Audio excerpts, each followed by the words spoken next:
দর্শক, এই মুহূর্তে জাতীয় নাগরিক কমিটি আত্মপ্রকাশের বিষয় রয়েছে কেন্দ্রীয় শহীদ মিনারে। আমরা সরাসরি চলে যাচ্ছি সেখানে।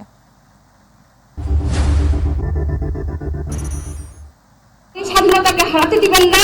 শহীদরা এবং যারা আহত আছে, এদের যে স্বপ্ন ছিল, যে স্বপ্ন নিয়ে তারা এই দেশের জন্য নিজের অঙ্গ বিসর্জন দিয়ে কেউ গাজী হয়ে বেঁচে আছে, আর যারা জীবন দিয়েছে তারা শহীদ হয়ে গেছে, তাদের এই ত্যাগকে ভুলে যাবেন না। তাদের এই ত্যাগকে মূল্যায়ন করে আপনারা তাদের স্বপ্নকে বাঁচিয়ে রাখবেন, তাদের সেই কাঙ্ক্ষিত দেশকে গড়ে তুলবেন।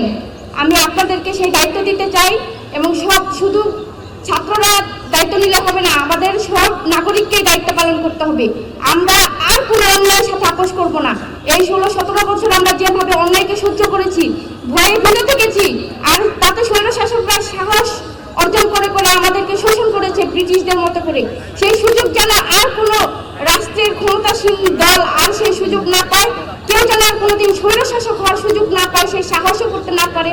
দেশে যেন আর কোনোদিন কোনো স্বৈরশাসক না আসে, সেজন্য সবাইকে সজাগ এবং সতর্ক থাকতে হবে এবং কি কাজ করতে হবে, সবাই মিলে আমরা কাজ করব দেশের জন্য। আমি এই যে জাতীয় নাগরিক কমিটি, একটা কমিটির একটা নেতৃত্বের অধীনেই, যেমন ছাত্ররা সমন্বয়কদের অধীনে আন্দোলন করে দেশকে স্বাধীন করতে সক্ষম হয়েছে, ঠিক তেমনই একটা নেতৃত্বের অধীনে থেকেই আমাদেরকে সব কাজে অংশগ্রহণ করতে হয়। তাই এই জাতীয় নাগরিক কমিটি যে, তাদের নেতৃত্বে যেন আমরা সকল নাগরিক ঐক্যবদ্ধ হয়ে এই দেশটাকে পুনর্গঠন করতে পারি। আমিও তাদের সেই দায়িত্ব দিচ্ছি যে আমার যে ভাই শহীদ হয়েছে, সেই আমার ভাই সহ সকল শহীদদের বিচারটা যেন সঠিকভাবে হয়।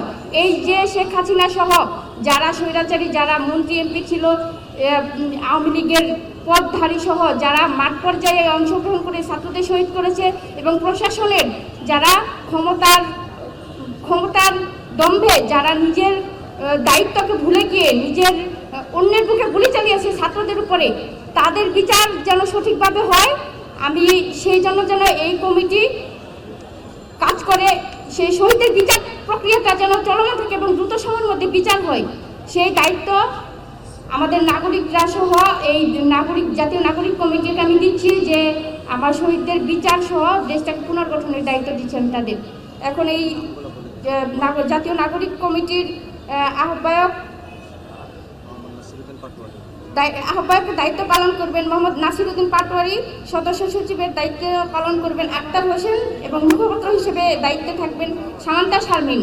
আমি এখন সামান্তা শারমিন আপু লিখিত বক্তব্য পাঠ করবেন, আমি তাকে লিখিত বক্তব্য পাঠের অনুরোধ করে আমার বক্তব্য শেষ করছি। আসসালামু আলাইকুম।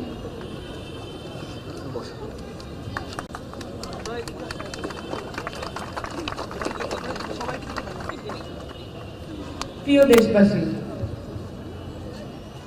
বৈষম্য বিরোধী ছাত্র আন্দোলনের নেতৃত্বে ও বাংলাদেশের সর্বস্তরের জনগণের অংশগ্রহণে ফ্যাসিবাদী রেজিমের বিরুদ্ধে ছাত্র জনতার অভ্যুত্থান সংগঠিত হয়েছে। সহস্রাধিক শহীদ ও আহত ছাত্র জনতার ত্যাগের বিনিময়ে আমরা মুক্ত হয়েছি এবং জনগণের আকাঙ্ক্ষায় সরকার গঠিত হয়েছে। এই অভ্যুত্থানের ঘোষিত লক্ষ্য ফ্যাসিবাদী ব্যবস্থার বিলোপ এবং নতুন রাজনৈতিক বন্দোবস্ত এখনো দীর্ঘ রাজনৈতিক ও নীতি নির্ধারণের লড়াই দাবি করে। বাংলাদেশের জনগণ 47 সালের পাকিস্তান আন্দোলন, 71 সালের মহান মুক্তিযুদ্ধ এবং এবারকার ছাত্র জনতার অভ্যুত্থানের ভেতর দিয়ে নিজেদের আকাঙ্ক্ষা বারবার ব্যক্ত করেছে। 90-এর গণ আন্দোলনও জনগণকে দীর্ঘমেয়াদে কোনো ফলপ্রসূ সমাধান ও বন্দোবস্ত জাতির সামনে হাজির করতে পারেনি। কিন্তু পূর্বেকার লড়াইগুলোর অভিজ্ঞতা আমাদের বলে, যখনই মুক্তিকামী জনতা কোনো একজন ব্যক্তি বা সমষ্টিকে রাষ্ট্র পরিচালনার দায়িত্ব অর্পণ করে, তখনই জনগণের প্রতি দায়িত্বশীলতা ও জবাবদিহিতার ঘাটতি দেখা যায়। ছাত্র জনতার অভ্যুত্থানের সরকার গঠিত হলেও পূর্বেকার ফ্যাসিবাদী ব্যবস্থা এখনো জনগণের সাফল্যের প্রতিদ্বন্দ্বী রূপে সক্রিয়। নিপীড়ক রাষ্ট্রযন্ত্রের ধ্বংসাবশেষ প্রতি পদে রাষ্ট্রের পুনর্গঠনকে বাধাগ্রস্ত করছে।